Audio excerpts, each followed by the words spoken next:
Thank you for returning to this mini broadcasts on Romans chapter 6, 1 through 14. Released freedom from life dominating sins.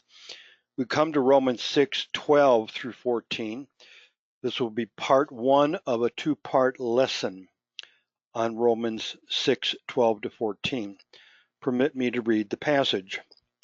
Therefore, do not let sin reign in your mortal body so that you obey its lusts, and do not go on presenting the members of your body to sin as instruments of unrighteousness, but present yourselves to God as those alive from the dead, and your members as instruments of righteousness to God.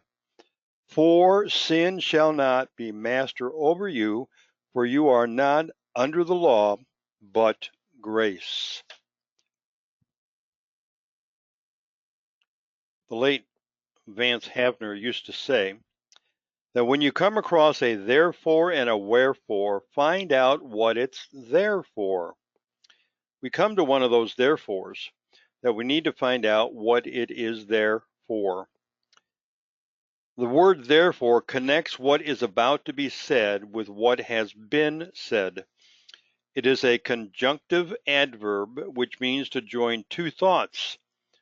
Paul now undertakes the argument that how to maintain liberty and freedom in the Spirit, how to avoid being a repeat offender, is taken up in the next two verses. With power and persuasion, convincing argument, Paul shows how being dead to sin and alive to God in Christ, how the baptism into Jesus Christ's death, burial, and resurrection are practically applied.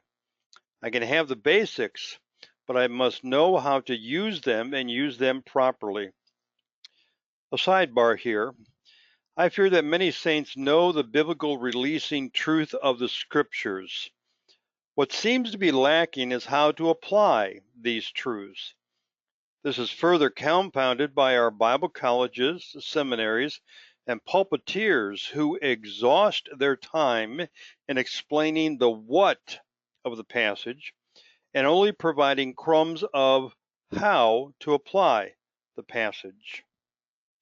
We will unpack these two verses to show the how for the what of Romans 6, 1 through 14.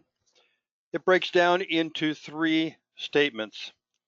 Stop letting sin reign in your mortal body. Stop presenting your members to sin. Yield your members to right things. The outline for these two verses is rather simple. Stop doing something and start doing something. Now let's roll up our sleeves and dig into the application of what we have learned, the how for the what. Verse 12 begins with a prohibitive command. It is our responsibility to not let sin reign in our mortal body so that we obey its lusts. This verse is in command tense. If we are not doing this, letting sin reign, we are disobedient to a direct order. This command is also in the present tense. A literal translation would be, stop letting sin reign. This command is not fulfilled once, but at every opportunity sin presents itself to us. Do not let is a prohibition. It's in the present tense, and it also is a command. Sin is the general word for sin, missing the divine standard and tolerating an inferior standard. Reign is the Greek word basileo, is used of a king that exercises power to control and rule. The object of this reigning is sin. Sin wants to take up rule in my life. Having itself been incarcerated by the death, burial, and resurrection of Christ, it seeks a jailbreak. After being exiled, it seeks to return to rule. Sin wants to resume its former prominence in our lives.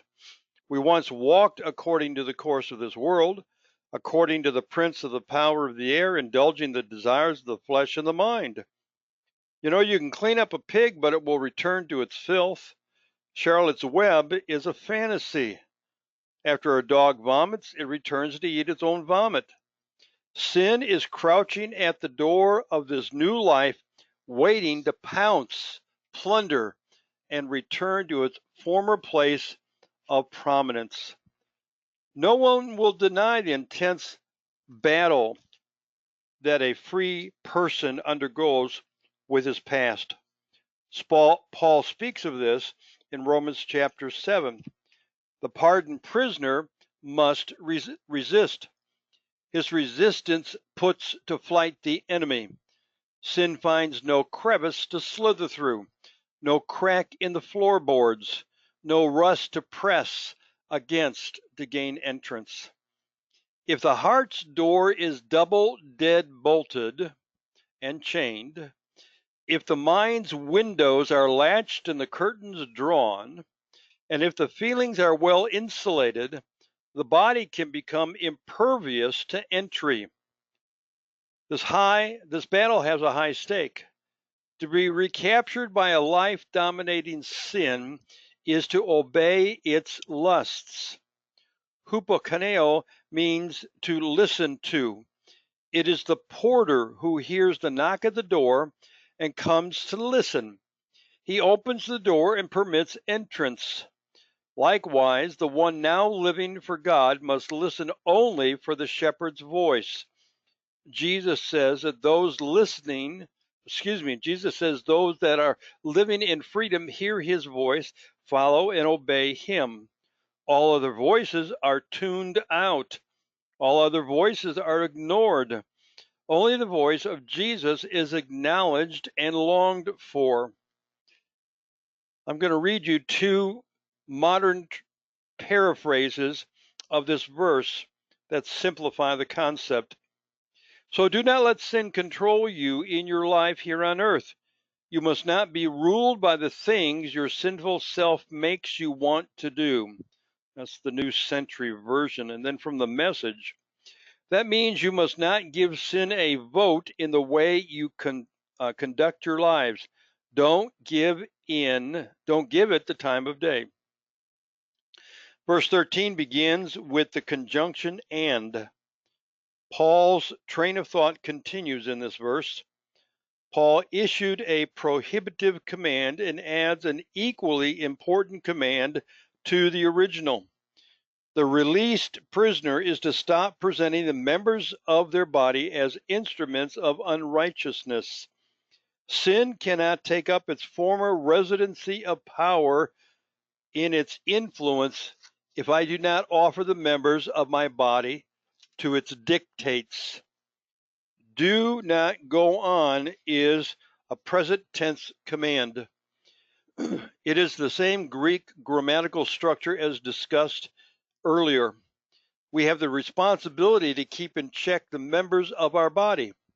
We do this by not making them available. The Greek word for presenting is parahistamine. It is a compound word. Para means to place beside. It's a Greek preposition. Histamine means to cause to stand.